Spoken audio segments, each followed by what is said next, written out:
চলে এসেছি বাবার বাড়িতে, আর মায়ের হাতের মজার মজার রান্না খাবো না তা কি কখনো হয়?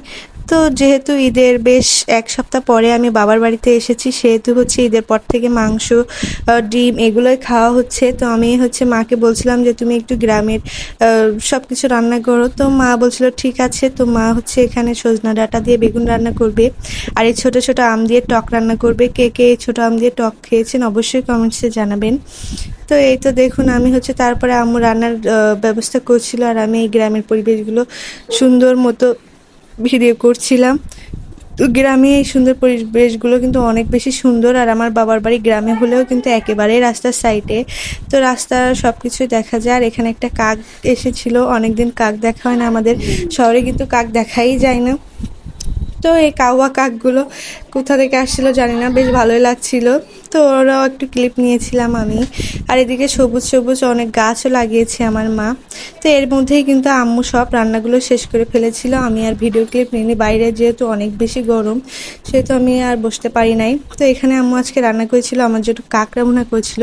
এই কাঁকড়াটা কিন্তু অনেক বেশি বড় আর অনেক বেশি মজা হয়েছিল খেতে। তো এরপরে কিন্তু আরও অনেক কিছু আমার আম্মু রান্না করেছিল, যেহেতু তার মেয়ে এসেছে সেহেতু তো রান্না করবে। এখানে হচ্ছে বাগদা চিংড়ি ছিল, এখানে কিন্তু আমাদের ঘেরেরই চিংড়িগুলো, এগুলো অনেক বেশি মজা। কালার হয়তো দেখলেই বুঝতে পারছেন। তো এরপরে ছিল হচ্ছে একটু মুরগির মাংস রান্না করেছিল আমার ছেলের জন্য, যেহেতু মাংস ছাড়া খেতে চায় না। তো এখানে সেই সজনা ডাঁটা দিয়ে বেগুন রান্না করেছিল, তরকারি রান্না করতে বলেছিলাম বলে। তো এরপরে সেই টক ডালটাও কিন্তু রান্না করেছিল, আর সবগুলো খেতে কিন্তু অনেক বেশি মজা হয়েছিল। তো কারা কারা মায়ের কাছে গেলে এমন আবদার করে করে খাওয়া অবশ্যই কমেন্টস করে জানিও আমাকে। আর এই তো আমি ভাত নিয়ে চলে এসেছি এখন খাওয়ার জন্য। তো খাওয়ার জন্য রেডি, এখন আমি খেয়ে বলবো যে কেমন হয়েছিল। কাঁকড়াটা খেতে এত বেশি মজা হয়েছিল গাইজ, যেটা বলার বাহিরে।